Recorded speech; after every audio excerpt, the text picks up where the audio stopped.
तो क्या हो गया अगर आपके यहाँ मल्टीपल ब्रेकअप्स हुए हैं? तो क्या हो गया कि कोई आपको समझता ही नहीं है, आपके पेरेंट्स आपको नहीं समझते, आपको कोटा भेजने पे तुले हुए हैं और आपकी फीलिंग्स की कोई कदर ही नहीं करता। WHO की रिपोर्ट के मुताबिक 70% of the youth anxiety feel कर रहा है, डिप्रेशन में है और ये सोच रहा है कि वो लॉस्ट हो चुका है, मतलब उसको पता ही नहीं आगे क्या करना है। तो मेरे दोस्त, एक चीज़ बोलूँ जिससे तुम्हारा मन बहुत हल्का हो जाएगा।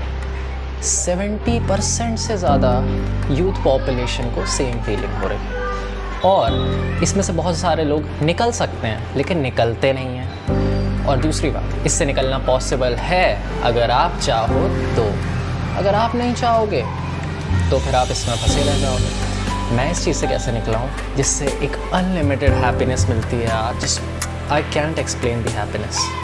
तो आइए इस चीज़ के बारे में बात करते हैं।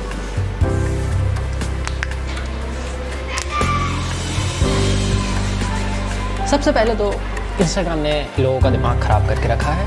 आप दूसरे इन्फ्लुएंसर्स को देख रहे हो कि वो कहाँ पे पहुँच चुके हैं और ख़ुद को कंपेयर कर रहे हो उनसे, जबकि आपकी एज ही नहीं है अभी कंपेयर करने का। और एज भी है तब भी छोड़ो भाई, हर एक की लाइफ अलग होती है, तो आप खुद की लाइफ किसी और से क्यों कंपेयर कर रहे हो? वो उसकी डेस्टिनी, उसका कर्मा या उसकी फ्री विल की चॉइसेस है।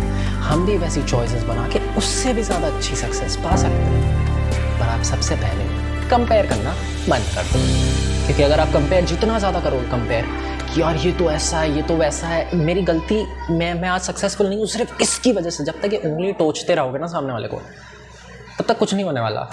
एक्सेप्ट करो कि हाँ भाई मुझसे गलती हुई है, मैं गलत चॉइसेस करता था, तो इसलिए इन चॉइसेस को बेहतर बनाओ और आप अपने आप लाइफ में बेहतर बन जाओगे। मेरी एक गर्लफ्रेंड थी यार, मेरी 2-3 गर्लफ्रेंड थी। अब मल्टीपल ब्रेकअप से होने के बाद जब सिंगल लाइफ एंजॉय की, तब जाना कि असलियत में हैप्पीनेस क्या होती है। हैप्पीनेस अपने साथ टाइम बिताना है, हैप्पीनेस अपनी हॉबीज़ को फॉलो करना है, बुक्स रीड करना है और हर दिन नॉलेज एक्वायर करना है। तो जब तक आप 20s, 25 के नहीं हो जाते, तब तक सिर्फ एक चीज़ पर फोकस करो और वो है सीखने पे।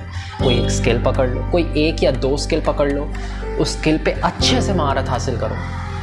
और जब आप ये स्किल में महारत हासिल करने के लिए घुस जाओगे ना भाई, डिप्रेशन में जाने का आपको टाइम ही नहीं मिलेगा। पहली बात, आपको टाइम ही नहीं मिलेगा डिप्रेशन में जाने का, क्योंकि आपका ब्रेन तो पूरा फिल्ड है ना, और वो भी ओवरवेलमिंग तरीके से फिल्ड नहीं है कि आज कर तो ओवर थिंकिंग ये करके सोच रहे हैं कि यार अगर ऐसा हो गया तो ऐसा हो गया तो, और ऐसा हो गया तो। रिजल्ट पे ओवर थिंकिंग करना। अगर आप रिजल्ट से हट के प्रोसेस पे ओवर थिंकिंग करने लगो तो आप तो कितनी किताबें लिख डालोगे।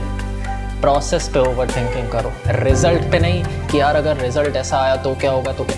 आगे की डेस्टिनेशन अपने आप भगवान बता देंगे। आप जिस भी भगवान को मानते हो उन पे पूरा विश्वास रखो, वो हर टाइम आपको देख रहे हैं और आपको हारने नहीं देंगे। तो इसलिए खुद पे ध्यान दो, किसी और की बातों को थोड़ा सा नज़रअंदाज कर दो और उसका मान रखने के लिए सुन लिया करो और एक कान से निकाल दिया करो। क्योंकि ज़्यादातर पेरेंट्स टीनेज में दुश्मन रखते हैं, पेरेंट्स नहीं रखते।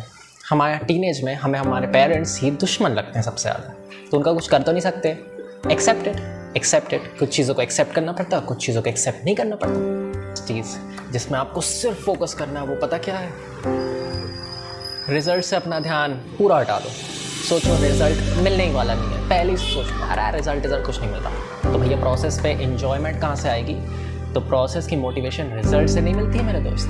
प्रोसेस की मोटिवेशन मिलती है जब आपके अंदर एक क्यूरियोसिटी रहती है कि यार अब मैं अपना रूटीन ऐसा कर लूँगा, अब मैं सुबह 4 बजे उठ के जिम जाऊँगा, अब मैं सुबह 4 बजे उठ के दौड़ने जाऊँगा, बाहर साइकिलिंग करूँगा, एडवेंचर पे जाऊँगा, फ्रेंडशिप करूँगा, टॉक्सिक रिलेशनशिप से बाहर निकल जाऊँगा और कितनी ज़्यादा फ्री विल होगी मेरे पास यार। मतलब मैं खुद की चॉइसेस ले रहा हूँ, मैं खुद की लाइफ को बेहतर बना रहा हूँ। और जब आप इस पाथ में निकलोगे ना मेरे दोस्त, तब तैयार रहना, क्योंकि आपको कुछ लोग पागल बोलने वाले हैं, कुछ लोग सेल्फिश बोलने वाले हैं, तो जस्ट इग्नोर देम। जस्ट आपको खुद को बेहतर बनाना है। एक इंसान जो पूरे सोसाइटी और पूरी दुनिया को बेहतर बनाने की कोशिश कर रहा था, लेकिन देख रहा था अरे यार कोई बेहतर बन ही नहीं रहा है मुझे देख के, कोई मेरी बात ही नहीं मान रहा। फिर उसने क्या किया पता है? फिर वो एक कंट्री, अपनी कंट्री को बेहतर बनाने की कोशिश किया उसने।